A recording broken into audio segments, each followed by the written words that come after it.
Welcome back to the Morgan Streetman Show. And Morgan, I was just chit-chatting with you, and I didn't even think to say, where are we going next? Well, we're staying on this coronavirus story, the Wuhan coronavirus, and I got pages more notes to go on this, so I really want to get to it. Now, I was going to just compare the death rates in the U.S. to the death rates in Sweden. One of the things I want to point out to you, because Sweden didn't close down, but they've only had about 2,679 total deaths, according to their count, as compared to our 37,000 if you believe the death certificates, or if you believe the inflated numbers, and death certificates may even be inflated, 68,000. But that's another one. If I just was doing a drive-by reading of headlines and the way it was presented, Sweden's in horrible shape when you compare them to Finland, and I forget the other, Norway, I believe. But aren't those further north and probably less populated? Well, and yes, but I'd also point out one of the issues that we have, you remember Sweden stopped testing months ago. They stopped testing months ago, so we don't even have an accurate number of their total number of cases. So if you take their case count and look at their death count, then they've got a 12% death rate. But it's actually much lower than that because they're not testing to see total number of cases. And, of course, the failure there, because we've got over 1.18 million cases in the U.S. and 68,000, again, if you believe the inflated numbers, 68,000 deaths, that's a 5.8% death rate. But those numbers are also inflated. Why? Because the total number of cases is only confirmed tested cases, and we know there are many multiples of that of people who've never been tested, just like during the flu season. But let's keep moving because there's a lot of interesting news here, and I definitely want to get to gain of function information, which we got to move quick to get to. I don't know if you saw, but a 15-page government report was leaked last week to the Australia's Daily Telegraph newspaper. It was a government report written by the Five Eyes countries. That's the U.S., the United Kingdom, Canada, Australia, and New Zealand.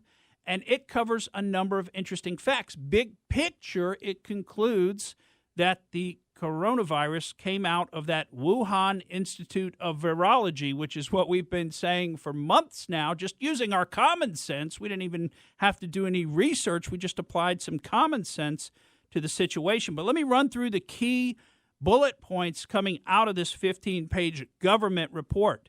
Bullet point 1, China lied and covered up the Wuhan coronavirus outbreak, and that endangered other countries. Think about the language of that being in a government report. So China lied and covered up, endangering other countries. Like, for example, who is patient zero? You know they know. That's the first thing that you figure out during a pandemic or an epidemic is who is patient zero, and we don't know that to this day. We have our suspicions, but China's never told anybody. Point 2, China's silence and disappeared doctors. I mean, think about that being in a government report, and they've got the examples, and we've talked about some of them, but there were, well over 10 doctors who just up and disappeared in the Wuhan area. China destroyed evidence. Virus samples. Remember, they've destroyed all the virus samples from the Wuhan Institute of Virology, or at least that's what they claim. They also destroyed that Huanan seafood market. They've bulldozed it already. I mean, soon they'll be destroying that Wuhan Institute of Virology, so there's zero chance that we could ever investigate it. Here's another point. China refused to provide live virus samples to scientists working on a vaccine. So they, very early in January, gave out the sequenced genome of the virus, but they've refused to provide live samples. Obviously, they had them. Why can't you provide them to other nations who are also trying to work on this? These are important questions. I mean, think about China as a partner in the global society that we keep talking about, or the media keeps talking about. We've got to move towards this global society where we all live and work together. How do you work with China? How do you work with China when they lie, they cover up, and they don't help? How do you work with somebody like that, a country like that? How about China and the WHO, the WHO, denied human-to-human transmission until mid-January of this year when they knew in December, the latest in December, that there was human-to-human transmission. Now, the report ultimately concludes that COVID-19 originated in the Wuhan Institute of Virology, based on some of the work being done by the bat lady, Xi Jinping. We've told you about her before, and we're going to talk some more about her research during this segment. But I also want to point out yesterday on ABC's This Week, Secretary of State Mike Pompeo told Martha Raddatz that there is enormous significant evidence that this virus originated in the Wuhan laboratory. And I wanted to cover, if I can, with you just a few key dates. Let's see. November 9th of 2015, the Wuhan Institute of Virology publishes a study revealing that they've created a new virus in the lab from SARS-CoV. That's the original SARS coronavirus. Remember, this is SARS-CoV-2, but they created a new one in 2015 from the original. December 6th of 2019, that's 5 days after a man who's linked to that seafood market presented with pneumonia-like symptoms. Well, his wife contracts it. Well, what does that suggest? So December 6th of last year, that suggests human-to-human transmission is active. Known about it since December 6th. December 27th, Chinese health authorities told that a novel disease then affecting about 180 patients that we know of was caused by a new coronavirus. December 26th through the 30th, there was evidence of the new virus emerging in Wuhan from the patient data. December 31st, the Chinese internet authorities began censoring terms from social media, such as Wuhan unknown pneumonia.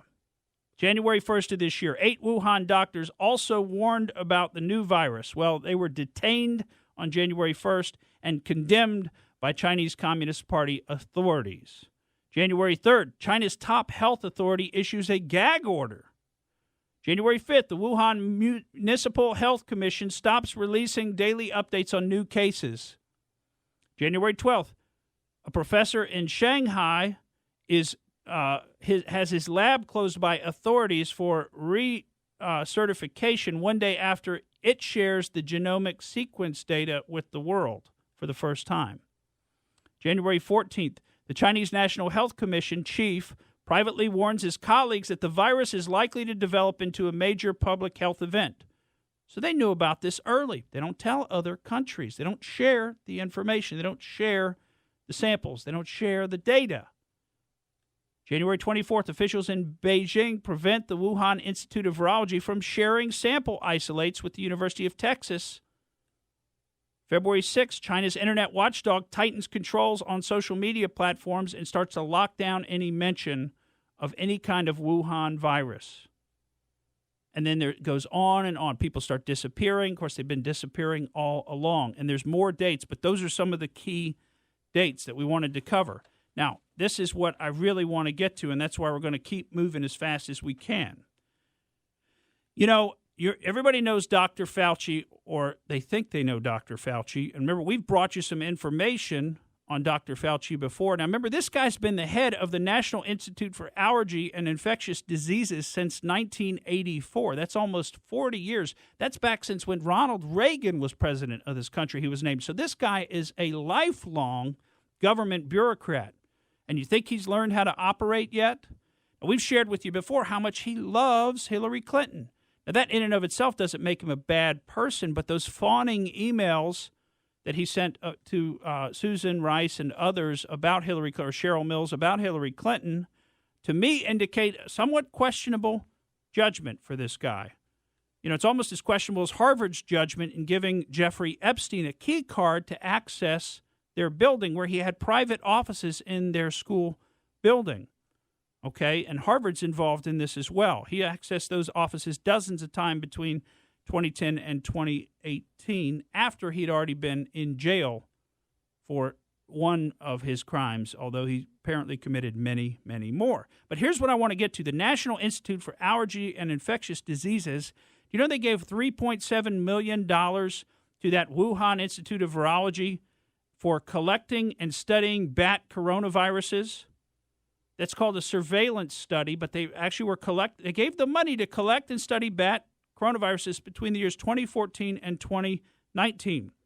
Now, if you remember back in 2018, the U.S. Embassy sent warnings about the safety at that exact lab. Now, think about this timing-wise, too, with respect to who was president and what was going on and when these decisions were made, because there was a point at which gain-of-function research was not allowed, okay? But then it was allowed again. So let's think about that timing, because gain-of-function research was actually paused based on the U.S. government. In October of 2014, the White House announced that there would be a deliberative process to look at whether or not we ought to be funding gain-of-function research.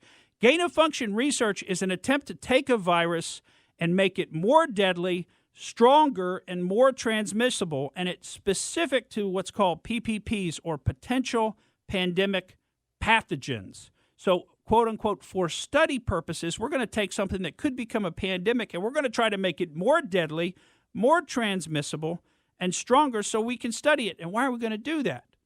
I have down on my notes here, hubris, excessive pride, hubris. We think we can handle it. We're better, we're smarter, we're safer. We'll do it right this time. This time we'll keep it from getting out.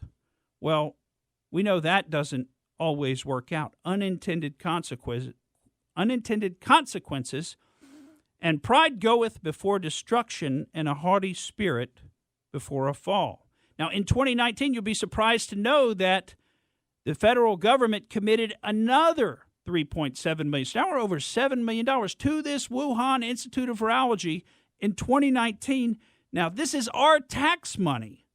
And guess what it's for? For 6 years of work on coronaviruses, including gain-of-function studies. Gain-of-function, which was illegal from October 14. And guess when they changed that rule? Guess what month and what year? I would say December of 19. No. January of 2017. What else happened in January of 2017? We had a little handover of government power, right? There you go. You're right. So the Obama administration, who made gain-of-function research illegal for U.S. funds, all of a sudden, on the way out the door, they go ahead and release policy guidance that, yeah, we can handle this. You can get back to doing gain-of-function research. And like I said, then we see the embassy reporting in 2018, there's a problem with this Wuhan Institute of Virology. I mean, is this a setup? I don't know. Some people are saying that, but I can tell you what I know it is. It's excessive pride. It's the idea that we can handle this when in reality, we don't even have any idea what we're doing. Thank you for listening to the Morgan Streetman Show. We hope you enjoyed what you heard, and if you did, please click like and subscribe to help us out. And remember that we recommend that you exercise your brain at least once a week.